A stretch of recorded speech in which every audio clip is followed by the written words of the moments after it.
In this video, we're diving into an AI agent published a hit piece on me. Whether you're new to AI or looking to deepen your understanding, this breakdown will give you everything you need to know. First, let's establish the basics of an AI agent published a hit piece on me.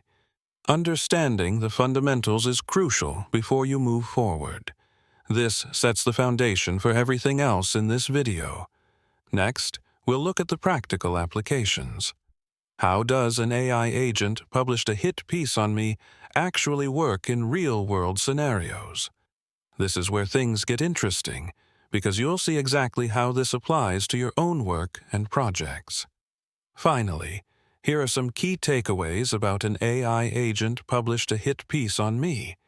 The most important thing to remember is to start experimenting. You'll learn best by doing. So pick one aspect covered in this video and try it out. That covers the essentials of an AI agent published a hit piece on me. If you found this helpful, hit the subscribe button for more deep dives into trending topics. Let me know in the comments what aspect you're most interested in exploring further.